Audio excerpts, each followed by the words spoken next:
2026 साठी आपण मागील प्रश्नांचा आढावा घेत आहोत। यातील गणित प्रश्न होता पहा, सीटेट 2024ला आलेला, जी 14 डिसेंबरला झाली होती। त्यातील प्रश्न होता की दोन समांतर रेषांना एक छेदिकेने छेदले असता काय आहे, दोन संगत कोण दिलेले आहेत आणि त्यांनी एक कोण काढायला आपल्याला सांगितलेला आहे। तो पहा प्रस्तुत गणित कसे होते। किसी तरियक द्वारा दो समांतर रेखाओं के परिच्छेदन से बने दो संगत कोण 3x - 20 डिग्री और 5x - 60 डिग्री है, तब 4x + 30 डिग्री का मान है। म्हणजेच दोन समांतर रेषांना एक छेदिकेने छेदले असता दोन त्यांनी संगत कोण दिलेले आहेत। तर आपल्याला बेसिक माहीत पाहिजे की संगत कोण हे नेहमी काय असतात, समान मापाचे असतात आणि दोन समांतर रेषांना एका छेदिकेने छेदले असता एक कोण आपल्याला 4 जोड्या मिळतात। म्हणजे कोण ए पहा, ह्या कोणाबरोबर हा कोण असतो, कोण बी पहा, ह्या कोणाबरोबर हा कोण असतो। तर या ठिकाणी हा जो कोण होतो, कोण सी धरूया, त्यानुसार हा कोण असतो, हा पण संगत कोण।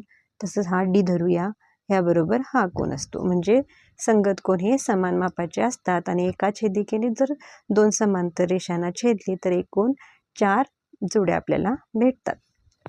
तर या ठिकाणी पहा, बेसिक काय आहे, संगत कोण समान असतात म्हणून आपण लिहून घेऊयात। काय दिले त्यांनी एकूण 3x - 20 बरोबर 5x - 60। आता आपण x ची किंमत काढू घेऊ। तर पहा 5x - 3x बरोबर -60 अधिक 20। म्हणजे आपण हे जर 5x इकडे घेतले तर काय होणार, -5x हे अधिक x आहेत तसे राहणार।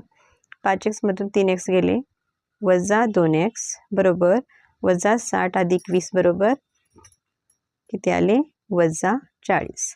समान चिन्ह कॅन्सल होते, 2x बरोबर 40 म्हणून x बरोबर येणार 20। x बरोबर किती, 20। आता आपण विचारलेल्या कोणामध्ये x ची किंमत घालून घेऊ।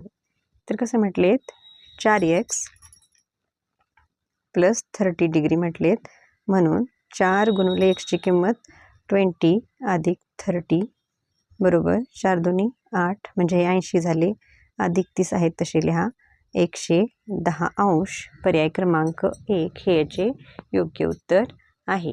व्हिडिओ आवडला तर नक्की लाईक करा, तुमच्या मित्रमैत्रिणींना शेअर करा आणि जर तुम्ही चॅनलला नवीन असाल तर चॅनलला नक्की सबस्क्राईब करून ठेवा, जेणेकरून जर तुम्ही सीटेट किंवा महा TET किंवा